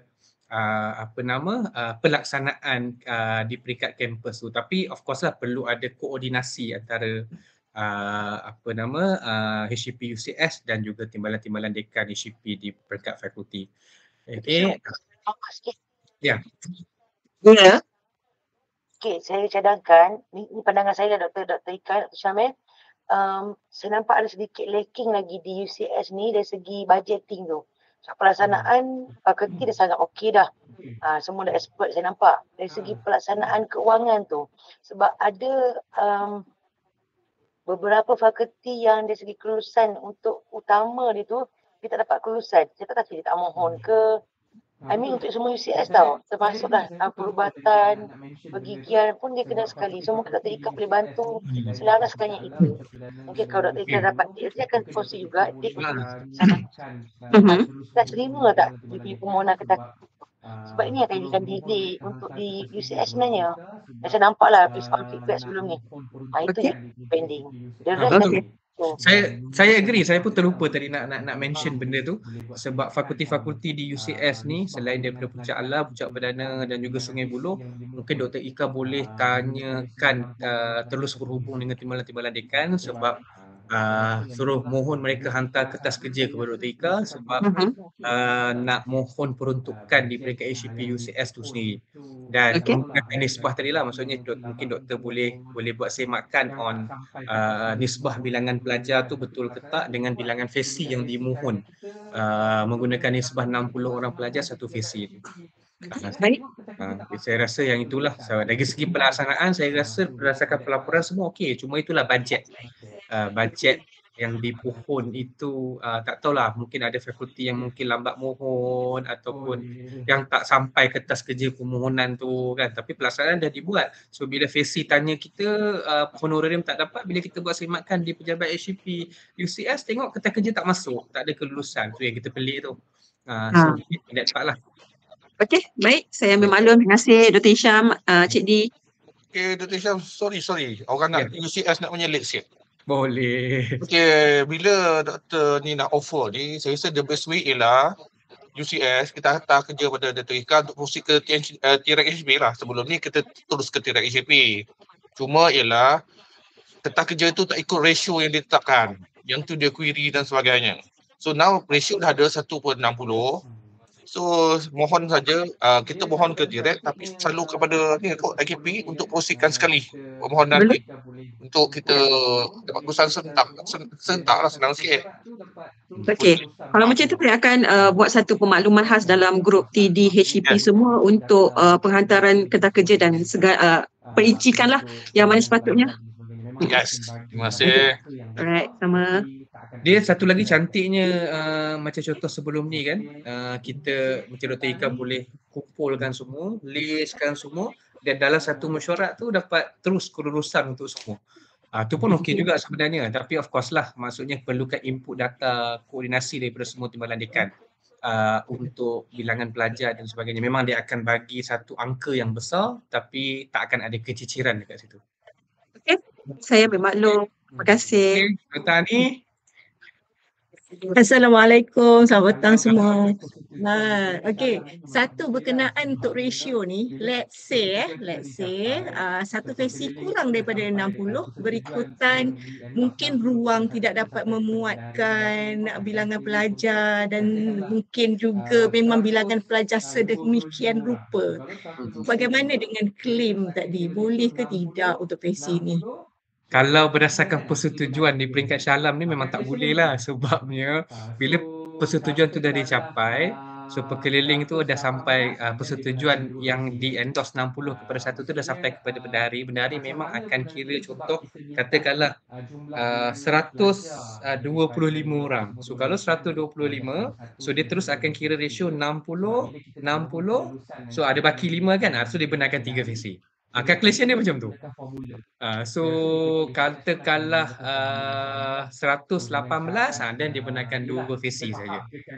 Maksudnya macam mana pun nanti itu sebab kita minta jumlah bilangan pelajar daripada semua timbalan dekan untuk pelajar semester 1, semester 2 dan semester 3, sebab bila kita nak mohon kelulusan nanti ini di peringkat bendahari, so dia akan terus menggunakan formula tu. Saya rasa di peringkat UCS pun akan menggunakan formula yang sama lah. So dengan syarat, yelah kita faham kekangan ruang tu memang sentiasa berlaku lah kan, tapi berbanding dengan dulu yang ratio 120 kepada 1 tu, bila ada dikurangkan kepada 60 tu, so kita mengharapkan agar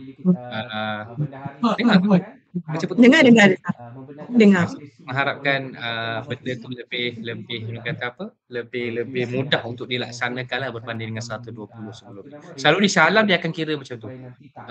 Contoh macam ada sebelum ni fakulti yang mohon bilangan, dia bukan mohon, dia dah laksana kan. So bila kelulusan tu dihantar tuntutan kepada kita dan bila kita hari buat sepakat, hanya boleh membenarkan fesi je walaupun dia pakai 5 fesi, so fesi kelima tu dia tak bayar. Itu yang kita mohon sangat-sangat akan menggunakan ratio tu biar betul supaya nanti tak ada keciciran dari segi fesi yang tak dapat dibayar lah. Yelah, kita faham tu, tapi itulah ada rasanya ada fakulti yang memang ada kengkangan yang kita tidak dapat nak kawal kan. Contoh kalau katalah kita buat weekend pun untuk cater modul 1 sampai 6, seruang yang ada mungkin tidak dapat fit 60 orang tu, memandangkan kita punya ruang terhad. Jadi kalaulah buat beberapa minggu pula, dia akan incur kos bayar OT staff. Sebab UCS ni macam Dr. Hisham cakap lah, dia lain sikit. Faham, saya sangat memahami tu. Tapi itulah apa-apa pun juga. Kita apa-apa pun itulah isunya, sebab nanti macam benda hari UCS pun dia akan query on that part lah berdasarkan kelulusan 60 kepada 1 tu kan. So apa yang saya boleh katakan itu sajalah doktor kan. Yang di pihak kami pun sebenarnya contoh isu yang kita hadapi macam fakulti kejuruteraan baru ni kan, bayar OT dan sebagainya pun, itu pun kita bangkitkan di peringkat HCP dan memanglah kalau nak ikutkan modul ini adalah wajib dalam modul universiti, sepatutnya tak ada isu-isu bayaran OT dan sebagainya lah. So yang tu dah dibangkitkan di peringkat Shah Alam dah, dan saya mengharapkan di peringkat UCS pun perkara macam tu pun dapat jugalah di peringkat UCS, sebab ini bukan modul tambahan ataupun modul-modul program fakulti, tapi adalah modul universiti kan. Alright, terima kasih Dr. Hisham. Okey, siapa? KUKP Sarawak, silakan. Terima kasih banyak Dr. Hisham. Nak tanyalah, kita punya kadang-kadang di cawangan ni bajet tak cukup lah Cik Hisham. Jadi macam mana tu Dr. Hisham? Bajet ni untuk Oktober ni menggunakan bajet yang pengurusan ataupun bajet yang sedia ada, sebab bermula tahun hadapan barulah 2026 punya takwim bajet belanjawan, barulah kita akan masukkan bajet tambahan khusus untuk pelaksanaan modul aspirasi utama. Ini seperti yang diputuskan oleh Mesyuarat Timbalan Rektor dan juga Timbalan Dekan di kampus Sarawak baru ni lah. Untuk yang Oktober ni saya tahu kekangan cawangan itulah memang kita tak deny, tapi kita mohon, ini yang kita kata, kita mohon kerjasama Timbalan Rektor HCP bila mana dalam mesyuarat pengurusan tu, sebab ini modul universiti kan, so kena tengoklah prioriti kepada peruntukan khususnya bayaran kepada fasilitator berdasarkan nisbah yang kita dah persetujui 61 tu. Okey, so saya mohon macam tuan bincanglah dengan Timbalan Rektor HCP Sarawak baik-baik untuk bajet tu supaya disokong, diluluskan dalam meeting pengurusan supaya tak mengganggu proses pelaksanaan modul. Okey Dr. Hisham, satu lagi, walaupun di dalam kita punya jadual itu dah ditetapkan zon Borneo minggu ke-4 sampai minggu ke-6, tetapi kita berdasarkan kesesuaian macam biasa juga Dr. Hisham Ya, sama macam biasa. Kalau keluar daripada takwim tu pun tak apa, isi je lah Excel tu. So kita akan tengok, katakanlah kita rasa macam perlu diubah, kita akan hubungi. Sebab tu kita mohon awal. Tapi kalau kita tak hubungi, tak ada apa-apa arahan untuk tukar tarikh apa semua, dan boleh proceed seperti mana yang telah dirancang. Baik Dr. Hisham, terima kasih atas info. Sama. Okey, ada soalan lain lagi? So TD akan minta pada kita di IKP. So kita pula kena pergi kerja. Okey, Cik Farouk tanya bagaimana dengan pelaporan ke dalam sistem MyHCP akan okey. Oh, yang saya terangkan tadi itu pelaporan itu, maksud saya bukan pelaporan tu kita hantar ke dalam sistem MyHCP Cik Farouk. Dia pelaporan contoh macam sekarang ni kan, katakanlah TIREK ataupun TD nak tengok berapa bilangan pelajar yang dah lengkap modul, yang tak lengkap. So TD akan minta pada kita di IKP. So kita pula kena pergi kejar pihak ISAT untuk keluarkan laporan tu. Itu maksud saya tu. Maksudnya nanti pelaporan tu daripada pihak ISAT dia akan terus integratekan ke dalam sistem MyHCP.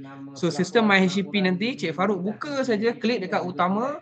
So boleh minta something like macam pelaporan dalam SIM yang kita boleh download bilangan pelajar yang hadir, tak hadir, CGPA dia macam tu. So nanti boleh download terus dia berapa lagi contoh bilangan pelajar yang tak lengkap modul 1 ataupun yang telah lengkap. Okey, itu lebih yang saya katakan tadi tu. Pelaporan-pelaporan lebih memudahkan KUKP dan juga TIREK dan juga TDHCP untuk melihat status terkini pelajar-pelajar di peringkat kampus masing-masing.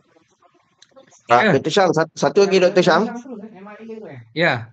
Okey, berkenaan dengan pelajar yang mengulang, pelajar yang tertinggal, tercicir ataupun yang tak pernah datang dan sebagainya, itu lagi yang macam saya cadangkan bermaksudnya dia detect automatically by kata orang tu sistem di induk lah.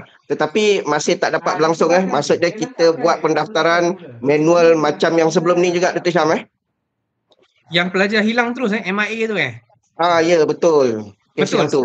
Selagi mana dia tak daftar, dia tak melalui modul fizikal, so kalau dapat tangkap dia mesti kena daftar. Tapi kalau dia dah daftar, dia dah lengkap modul fizikal, dia hanya tak lengkap U-Future saja. Itu yang kita suruh dia buat, dia sudahkan je kan yang kita putus tu kan. Dia tak perlu daftar semula. Kalau sebelum ni dia kena daftar semula kan. Sekarang tak perlu dah. Okey, satu lagi isu yang kita foreseen lah akan jangka akan timbul ialah yang missing ni ataupun yang MIA tu ni tiba-tiba dah semester 5, 6 besok baru dia nak muncul kan, disebabkan dia rasa saya tak fulfill all the requirement. Jadi adakah kita akan decide itu kemudian ke ataupun sebab sekarang ni mereka semuanya masih di semester 3 kan? Jadi adakah mereka dibenarkan untuk buat 6 modul serentak terus sekali? Jangan bagi idea tu kat dia orang lah. Kalau boleh kerja awal patutlah bila kita nak dapat keseragaman tata tertib ni, kalau boleh dilaksanakan sebab kita nak mengurangkan masalah-masalah yang timbul pada semester 6 nanti tu. So yang mana boleh kejar untuk dia lengkapkan awal, kejar dulu bagi dia lengkapkan awal. Lepas tu satu lagi, sebab saya ni baru, saya nak tanya juga, adakah UKP di Cawangan mempunyai akses kepada data pelajar? Macam kita bagi akses kepada Unico punya ni di Cawangan. Sebabnya kita tak dapat, macam saya tak ada akses kepada benda yang macam tu. Jadi kita tak dapat detect ataupun nak check pelajar-pelajar yang MIA ataupun pelajar-pelajar yang tercicir dan sebagainya. Itu antara yang saya nak tanya juga. Itu yang saya katakan tadi, sebelum ni kami pun di pihak AKP, kalau kita nak minta data, kita kena minta pada ISAP. So sekarang ni semester ni kita dah persetujui sistem MyHCP kita pun dah ready, yang mana integrasi sistem data tu daripada ISAP, daripada MyPita, dia akan terus masuk ke dalam sistem MyHCP. So nanti KUKP ke TIREK ke boleh terus akses ke MyHCP tu, klik pada utama dan boleh lihat terus pelajar, bilangan pelajar yang hadir, yang dah lengkap, yang tak lengkap. Tak perlu mohon pada kita lagi. Okey, satu lagi yang untuk transkrip HCP tu, adakah siapa yang akan isi tu? Adakah pelajar akan isi ataupun dia automatik ataupun macam mana?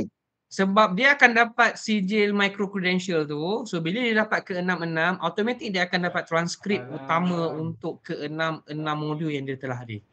Dia tak macam e-profiling tadi. E-profiling tadi dia kena isi secara manual sebab ialah setiap pelajar tu hadir program yang berbeza-beza kan.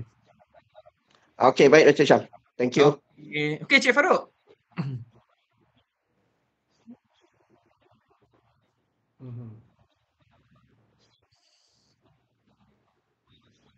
Assalamualaikum warahmatullahi wabarakatuh.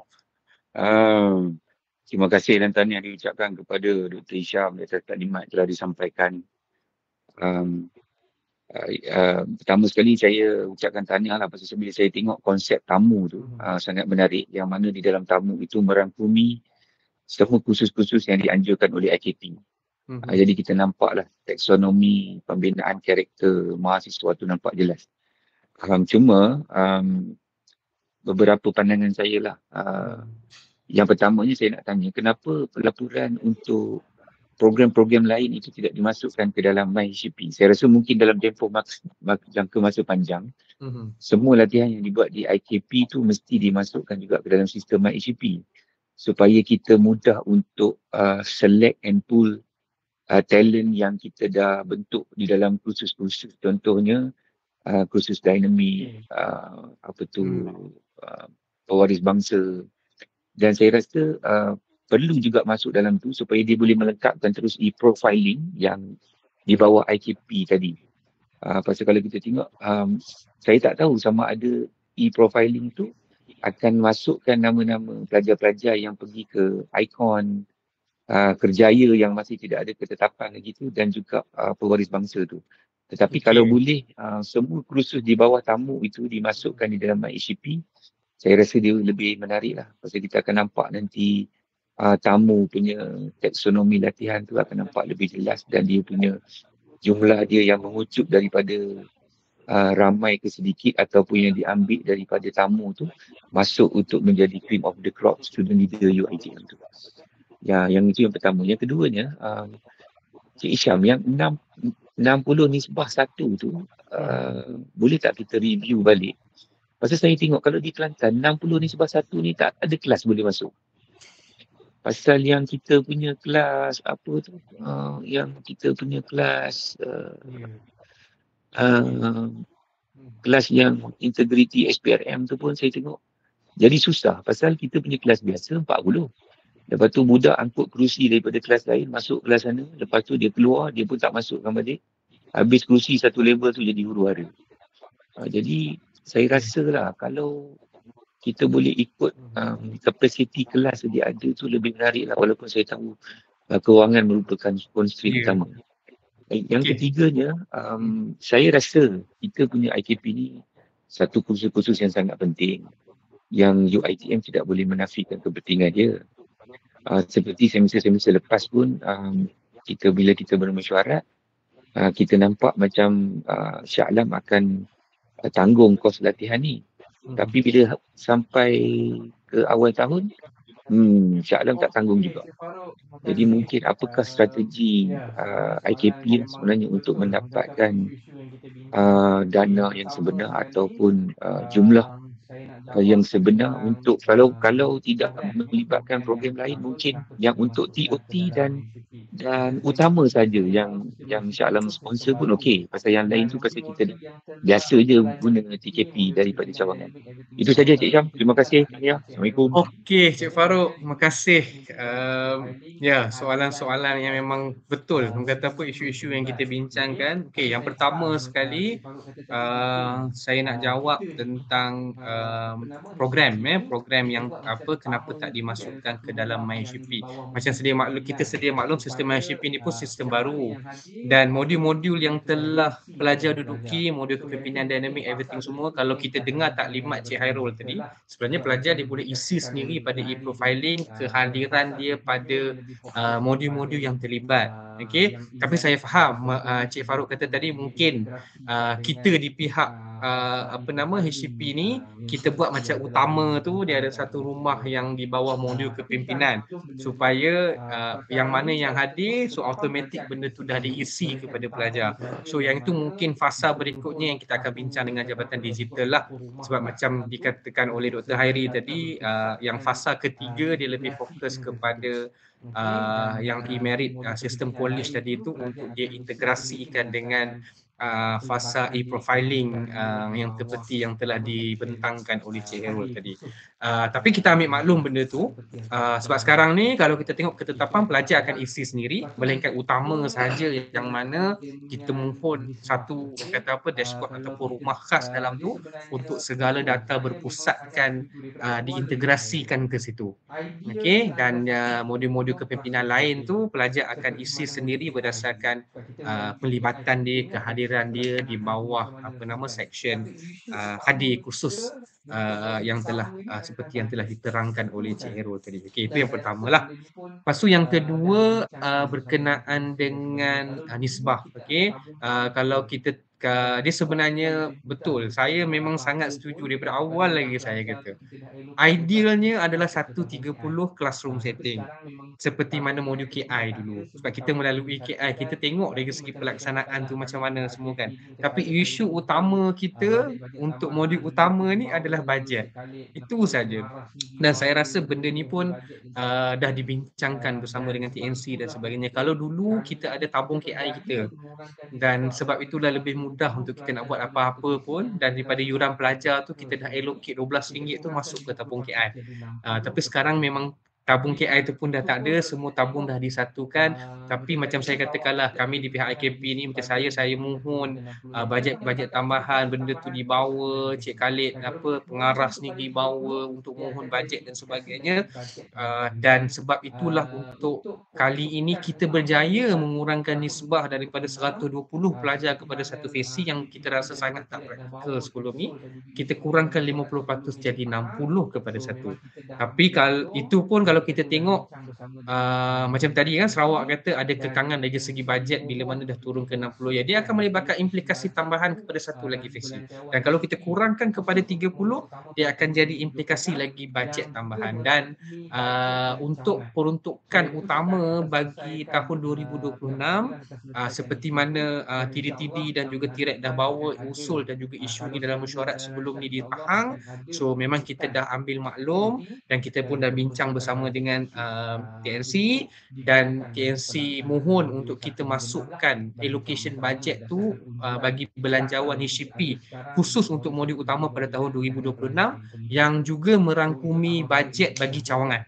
So yang tu Cik Khalid akan selesaikan, pihak pentadbiran akan selesaikan isu tu, dan insya-Allah tahun hadapan akan ada kalau segalanya berjalan lancar, insya-Allah akan ada peruntukan TOT dan juga peruntukan bajet khusus untuk digunakan bagi pelaksanaan modul 1 hingga 6 lah bagi cawangan-cawangan berdasarkan unjuran data yang kita ada sekarang untuk modul 1 hingga modul 6 bilangan pelajar yang terlibat tu.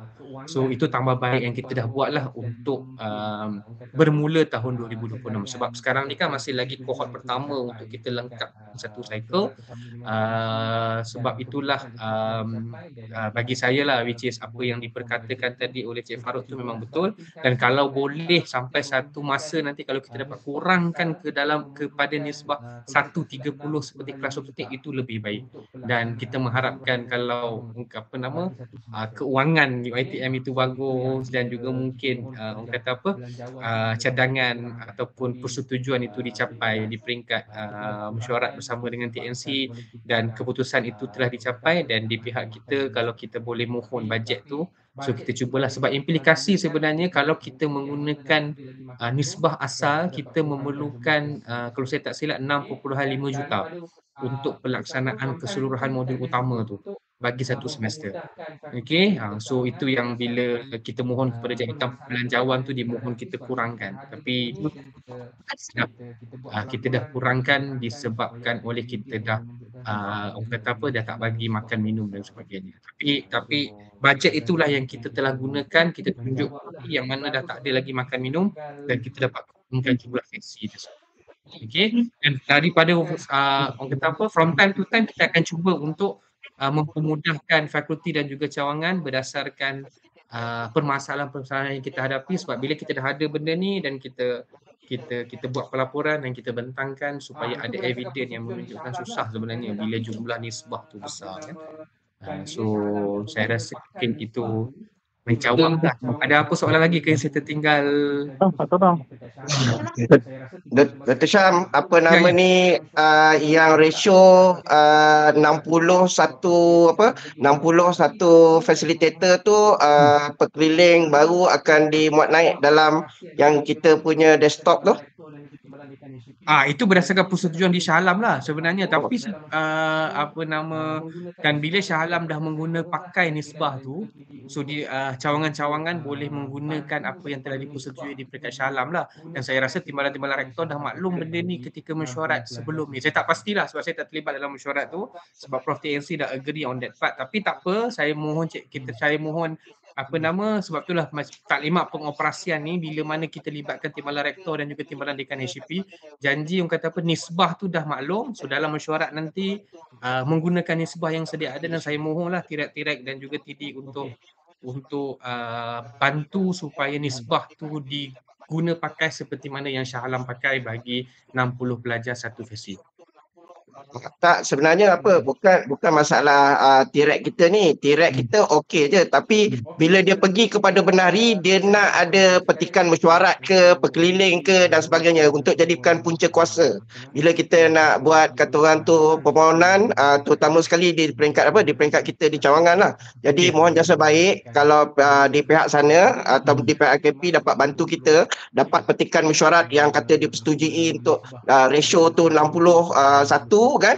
Jadi lebih senanglah kita berurusan dengan pihak benari, Dr. Syam. Okey, cantik. Saya akan mohon Cik Khalid lah untuk nanti berurusan dengan semua TP ataupun ARHCP di peringkat kampus untuk diberi kertas kerja ataupun petikan yang mengatakan bermula semester. Sebenarnya di bermula semester ni Mac 2025. Nisbah daripada 120 kepada 61 tu. Baik, terima kasih Dr. Syam. Ada lagi soalan? Ada soalan lagi? Cik Romi, ada nak tanya ke? Okay, Assalamualaikum. Salam. Cuma saya nak tengok jadual pelaksanaan utama ni lah yang dari Google Form ni. Semester lepas dia guna Excel je, kita letak terus, nanti kalau silap boleh buat correction. Tapi yang Google Form ni saya tengok dia kena masukkan satu-satu, modul 1, 2, 3, 4, 5, 6, every single tu baru submit. Kalau tak lengkap tak boleh nak submit kan? Betul. Kalau silap tak boleh nak revert ni. Tak apa, boleh. Maklum daripada kita. Oh, maklum ya, tak payah stick Google Form pula lah. Pasal saya nak confirm bilangan tu saya nak tepat ke ataupun boleh estimate. Saya rasa saya untuk bilangan ni saya mohon Cik Romi buat semakan dengan AR kalau boleh dapat bilangan yang tepat. Sebabnya masalah kita semester lepas adalah bila mana kita hantar data yang kita dapat daripada TRU, data tu tak tally dengan data bilangan sebenar pelajar yang mendaftar. So end up apa yang berlaku adalah bendahari, contoh bilangan pelajar lebih 100 katalah 125, tapi data yang kita dapat daripada TRU 115. So dia benarkan satu fesi je. So bila benda macam tu berlaku, so kesianlah fesi yang melaksanakan tu tak dapat nak dibayar. So itu isu yang kita dapat. Sebab itulah kali ni kita minta fakulti sendiri yang letakkan bilangan pelajar yang mendaftar, supaya tak ada lagi berlaku kesilapan data bilangan pelajar untuk dinisbahkan kepada fesi yang akan bertugas. Cik Syam, itu reflect kepada Shah Alam. Untuk UCS, kita akan lain punya kertas kerja, kita akan hantar ke UCS bilangan yang tepat. Pasal sekarang saya nak confirm dengan HCA tau. Budak-budak yang betul penerapan ni saya risau ni. Yang intake baru tak apa. So kalau Shah Alam, dia akan link terus dengan situ dengan bajetnya kan. Di Shah Alam lah. Ya, tapi data tu tak tepat. So di Shah Alam kita terpaksa minta kepada TD juga untuk endorse data bilangan pelajar yang mendaftar tu. Tapi untuk yang ni, adakah UCS-nya link dengan benari juga? Pasal untuk UCS, kita akan mohon separate dengan bilangan yang betul lah pada Dr. Ika nanti. Tapi dalam itu, saya tengok kalau purpose-nya untuk Shah Alam memang nak liaiskan terus dengan benari kan, bilangan itu kan. Yang macam UCS, saya rasa jauh untuk you tahu minggu itu berapa ramai saja, betul tak? 20,000 cukup ke tidak? Itu yang saya tengok tu. Saya nak clearkan data daripada HCA, tak dapat lagi ni. Yang mana pelajar penerapan dan sebagainya. Nak dapat data tu bersih lah sebelum saya isi Google Form tu. Faham? Okey. Cik Faisal ada soalan ke? Ya, ada soalan sikit. Ini berkenaan dengan pelajar degree, khususnya di fakulti, dan mungkin saya wujud fakulti saya dululah. Pelajar lepasan diploma daripada kampus cawangan lain khususnya pelajar diploma yang bukan contohnya bukan meskom lah. Sebab dulu masa semester lepas adalah beberapa orang pelajar kita memang suruh datang, dia memang pelajar Pak Wan sudah datang, alhamdulillah dia datang kan, tak ada masalah. Tapi dia kata alamak, kata kami kena datang lagi ke sebab kami dah pernah attend dulu. Walaupun saya memang tak nak pick up juga sebenarnya sebab saya ikutkan logik belum full pun kan. Tapi sekarang ni cakap pernah dia attend juga, cuma kita macam nak ada pembuktian lah bahawa dia pernah Hadir tapi ikut logik dia belum the so called grad lah utama ni, sebab utama ni baru SEM ni nak 3 semester kan, 6 modul kan. Dia sebenarnya Cik Faisal. Hello, Cik Faisal. Dengar tak? Okey. Dia macam ni, kalau pelajar tu dah lengkap modul, dia terus dapat sijil sebenarnya, sijil micro credential tu. So kalau dia kata dia dah pernah attend modul 1 ataupun modul 2, so Cik Faisal minta bukti sijil yang dia dah attend, sebab pelajar bila dia complete modul 1, dia terus akan dapat sijil yang berwarna purple, micro credential yang mengatakan dia dah partially pass untuk modul 1. Lepas tu dia complete modul 2, dia dapat lagi sijil modul 2. Dia complete modul 3, dia akan dapat 6 sijil micro credential daripada U-Future tu yang mengatakan dia complete. Barulah nanti kita akan keluar satu transkrip ke 6 modul tu dulu.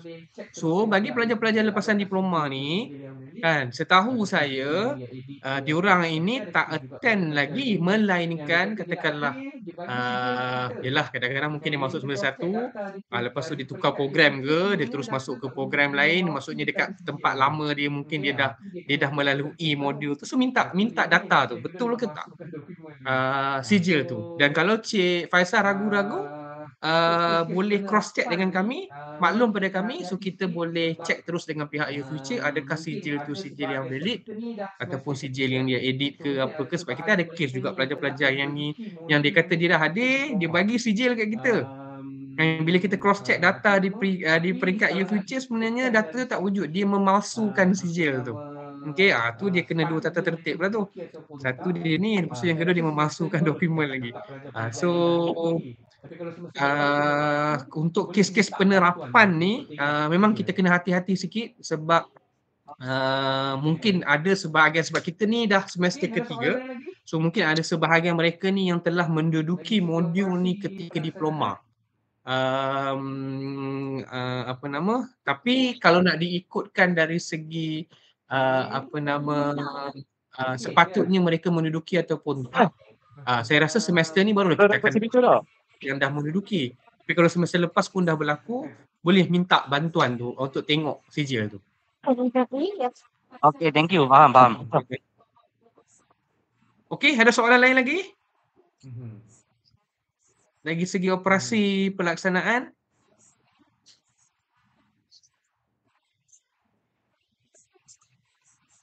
Okay, ya. Assalamualaikum. Waalaikumsalam. Okay, saya bila sebut pasal penerapan ni, saya pun jadi nervous. Sebab saya rasa ada je pelajar penerapan yang mungkin dah terlepas lah maksudnya. Cohort 20244, 20252. Sebab diorang kan masuk semester 2 kan.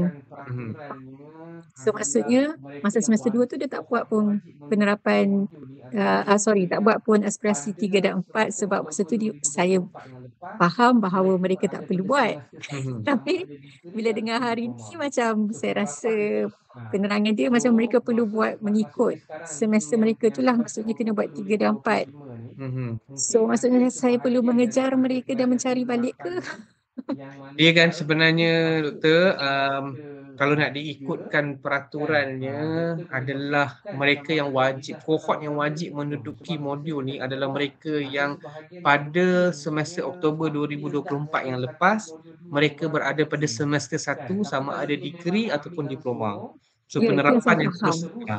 So maksudnya sekarang ni yang semester Oktober 2025 ni mungkin ada sebahagian daripada pelajar penerapan ni yang mana kalau dia terus masuk ke semester 3 kan, doktor boleh buat semakan sama ada dia dah pernah mengambil ke belum. Sebab macam saya katakan tadi lah, ada sebahagian yang mungkin dia ambil dah modul 1, modul 2, beberapa modul ni kan. Tapi kalau dia memang tak ambil langsung dan dia masuk terus ke semester 3 kan, maksudnya kalau nak diikutkan untuk kohort ni pelajar semester 1, 2, 3 wajib ambil modul kan. Tapi bila dia dah masuk ke dalam kohort semester 3 ni, kalau dia belum buat 1, 2, 3, 4, sebenarnya dia tak masuk dalam kohort yang wajib mengambil. Betul.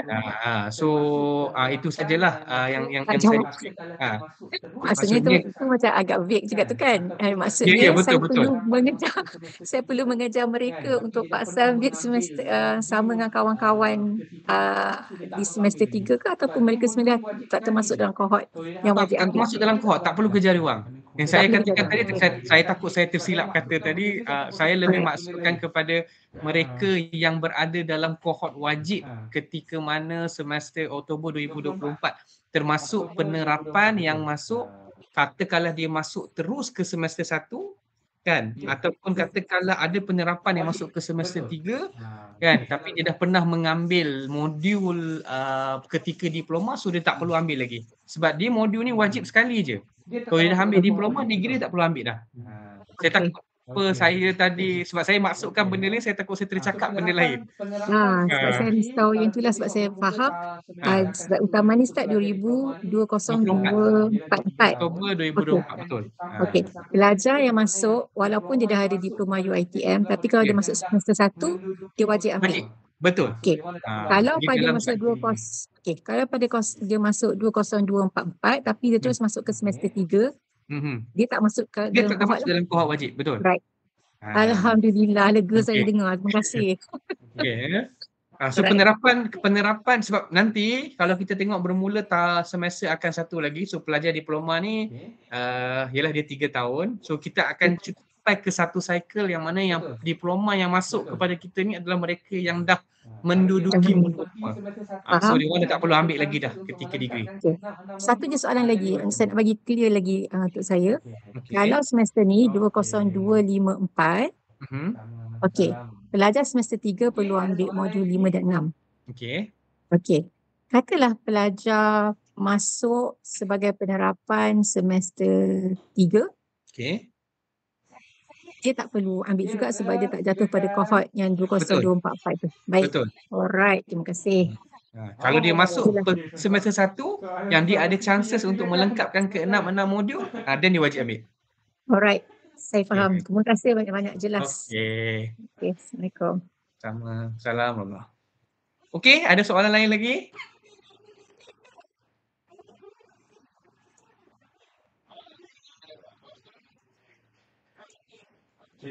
Saya ada soalan. Doktor, silakan. Tapi ini soalan untuk Cik Romizan. Oh, okey. Soalan sesama TD ya, silakan. Apa pula tu? Apa soalan petang-petang? Nak nombor handphone Cik Romizan, boleh? Tak, iyalah. Dalam dulu ada tu dalam grup TD. Tak ada, sebab you pakai nama nickname kan? I tak boleh nak save. Yang mana satu nama you? Nanti saya masuk dalam grup nanti kan. Okey. Cik Romi pakai nama glamour tu. You WhatsApp. Allahu Akbar. Okay, bye. Thank you. Sorry Dr. Syam. Okey, tak apa. Okey, ada soalan lain lagi? Sebab kalau tak ada apa-apa saya nak stop sebab saya tahu ini Cik Romi daripada pagi tadi saya tengok dah join taklimat dia bersama Fesi. Kemudian lepas Jumaat tadi pun Cik Romi ada, dan dia sambung operasi 1 hari. Saya rasa Cik Romi menghadap skrin komputer je ini.